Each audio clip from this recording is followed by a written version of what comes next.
Thousands of Central and Latin American migrants hoping to reach the U.S. have been forced to stay in Mexico City because the Trump administration has canceled an asylum program. Their future in the Mexican capital is also uncertain. Authorities have flattened nearly all long-term encampments that used to provide some shelter. No water, no toilet, and barely enough to eat.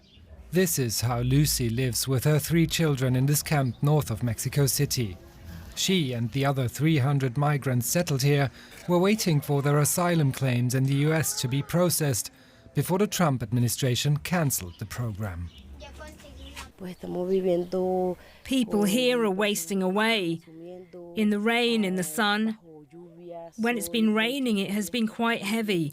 The children have had the flu, fever, the water's getting in. It's been complicated. Starting in 2022, 6 camps appeared in the Mexican capital, with up to 3,000 people living there. Most of the camps have been dismantled, but at the end of April, a local judge stopped evictions. Now, there are only about 400 migrants across 2 camps. Many avoid city shelters. Instead, they take turns keeping watch at night. The city authorities came and told us that they were going to demolish our shacks. Now we hardly sleep because we have to be careful that they don't come and tear them down. The insecurity here is just too much. Even after the Trump administration's cancellation of the asylum program, the majority here want to stay in Mexico. A monitoring group says the Mexican government is taking measures to prevent migrants from reaching the northern border in the face of pressure from Washington. The local official in charge acknowledges the complication of managing the crisis.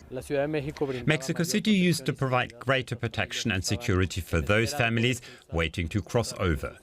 With the change in migration policy, people have now been stuck. 5 days after this interview, this camp, one of 2 remaining in the center of Mexico City, was cleared on short notice. I'm now joined by political analyst Lauren Carlsen. She's the director of the Americas program at the think tank Center for International Policy, which promotes transparency around U.S. foreign policy and people affected by it.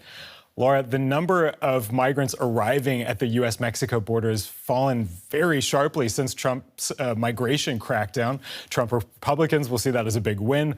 But what do we have any sense of how many people that's left stranded in Mexico? Well, the short answer is that we really don't have a good sense of it. The figure that was given by the Mexican government, by President Claudia Sheinbaum at the beginning of the year, or a few months ago, for the first 4 months, was 39,000 people that had come back. But that, of course, doesn't count the people who were still stuck here and hadn't made it to the border. So there are people in all different kinds of shifting categories that have been unable to move. They're unable to go to the U.S.-Mexico border because they don't have the funds and because they have very little possibility of being able to join family members in the United States with the new policies, and they don't have the funds to go back to their countries of origin. It's true now that many are deciding to stay in Mexico, but they haven't had the kind of support they need to integrate into the Mexican economy and the Mexican society as well, which is why you see these encampments in Mexico City of people who really don't know where to go at this point. And a lot of them had been applying through legal asylum channels that have now been shut down.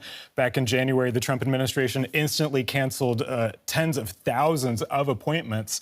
What's been the overall approach of the Mexican government toward these people? Well, first of all, we have to say this is what's grossly unfair about what's happening. We're talking about individuals who went through the legal channels. They had their hearings set up and suddenly they were canceled. There's virtually no asylum being given at the U.S.-Mexico border, and that's completely illegal. The Mexican government has set up a program for returnees, Mexican returnees, that's called Mexico Embraces You, but it has very few programs for the Central American migrants migrants and asylum seekers who are here in Mexico or from people from other countries, because there are a number of people from other countries as well. So they have talked about offering asylum, but because of a lack of resources, that process goes very slowly for people who have decided that it's safer to stay here in Mexico than to go back to the situations that they fled in the first place in their home countries. And there are very few mechanisms such as work visas or housing or food or schooling for these people, which is why you see the scenes that we just saw in the introductory report. Right, and a lot of these people, they're not just struggling to find a place to stay, they're facing, some of them, real dangers. Could you tell us more about some of the challenges they're facing? Well, yes, the camps that were broken up in Mexico City, they weren't outright evictions. The idea was to move people into city shelters that could be a little more stable and a little safer for them. They mentioned the safety issues. Mexico City, like all of Mexico, has gang violence. And one of the biggest groups that cartel members and local gangs prey on, of course, is migrants who have no defense and can't even really go to the police to plead their cases.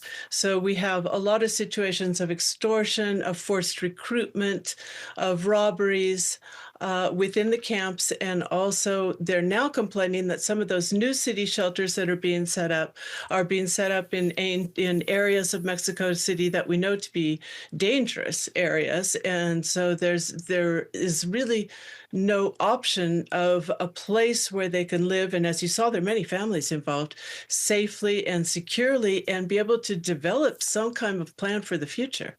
Now, Donald Trump's domestic policy bill, also known as the Big Beautiful Bill, seeks to add over $100 billion of funding to border security and deportations.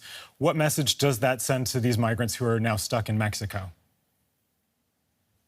150 billion for this, and there's no compensation to Mexico, which you often found in agreements in European countries and the third safe countries, which we are not and shouldn't be. But you often found some kind of agreement that, look, this is a big burden, and so with our massive deportation or blocking of the border, there will be some kind of support for you to absorb these people and to give them some kind of a future.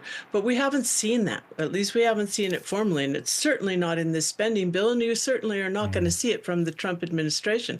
So the message is, first of all, in the United States, just leave. We don't care where you go, and we certainly don't care what happens to you. Just leave. And the message to people who are here, of course, is don't come. And again, there's no recognition whatsoever of the human cost. Laura Carlsen from the Center for International Policy, thank you so much for your insights. Thank you.